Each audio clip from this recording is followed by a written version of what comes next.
from ABC7. This is Eyewitness News in high definition. Hi, I'm Sherman Raffi. And I'm Cole Ziegler. Let's start off the news today with some weather reports. Well, today in Carmel Valley it'll be sunny and beautiful, as well as in Flores. Rancho Mirage will be dark and gloomy, and the rest of San Diego will be sunny and beautiful.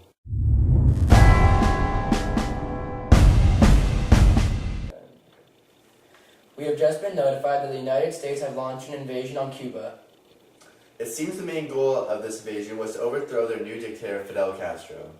And it seems as if Castro has ties with communism and the USSR. Castro severed the United States and Cuba's formerly good relations by expropriating all of the U.S.'s assets in Cuba. He even made it worse by developing links with the Soviet Union, who agreed to buy Cuban sugar due to the new communist regime. President Eisenhower proposed an idea of this invasion. The CIA took on his idea and trained Brigade 2506, which was a group of counter-revolutionary forces. But it wasn't until Kennedy was elected into office and gave his consent for the invasion until it officially happened. Our government was very upset due to the previous relations we had with Cuba when their former leader was in power, Batista. He favored United States business in Cuba, unlike their current dictator, Fidel Castro. Also, Castro falsely blamed the U.S. for the explosion of a French vessel. By the looks of it, the U.S. government saw Cuba following the Bolshevik pattern by taking government control of trade unions, suppressing civil liberties, and removing both freedom of speech and freedom of the press. We also have information to believe that Cuba was being used as an operational base for spreading revolution in the Western Hemisphere. Due to all this tension, Eisenhower and Kennedy's plan was executed. Tonight, April 16th, an under-demolition team, 4 transport ships holding 1,400 Cuban exile troops, plus tanks and other vehicles, started the attack on Cuba. But throughout the night and next day, troops, ships, and other vehicles continued to unload. Sadly, the attack was not a great one. The Cuban armed forces pushed Brigade 2506 back and forced their troops to eventually retreat. This was more than a loss. It was a victory for communism. This made Castro even more powerful. Cuba now forced their revolution as a Marxist-Leninist one, making Cuba even a larger threat than before the invasion.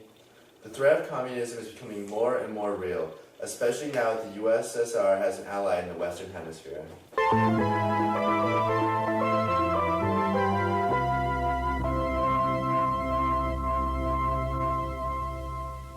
Hi, I'm Sally Isaac and I'm bringing to you Cuba's morning news.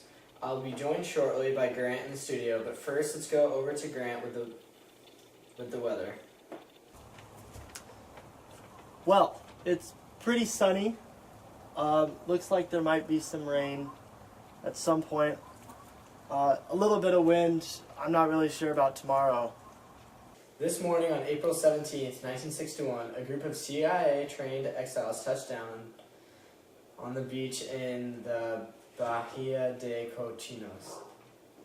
The CIA trained Cuban exiles in an attempt to overthrow our beloved leader, Fidel Castro. In 1959, our Prime Minister Fidel came into power to overthrow the ruthless Fulgencio Batista. Our relations with the United States have deteriorated over the past 2 years since Castro came into power. The problem started when U.S. oil companies refused to refine oil from the Soviet Union, as if Soviet oil is tainted by communism. The Americans have their economic system, and we will have ours. Prime Minister Castro did the smart thing and seized control of the uncooperative American refineries to keep our economy functioning. Tensions further increased when the U.S. sabotaged and sunk the Le Cobre, a French ship in Havana Harbor. Then the Americans stopped importing our sugar. They buy 80% of our sugar. Again, Prime Minister Castro seized control of the uncooperative businesses and kept our economy running.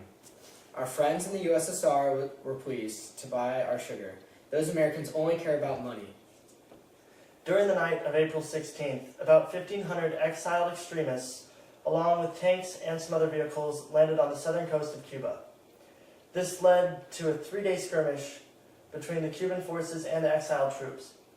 The Cuban forces were able to defeat the enemy while suffering only 176 casualties. This weak invasion was a huge failure for the U.S. government. This is a day of victory for not only Cuba, but for communism and all of our allies. After the battle, us Cubans were amazed by Castro's strong leadership and Cuba's will to fight. Without a doubt, this shocking event will bring us closer to the USSR, as the US has proven that they do not want to be our ally.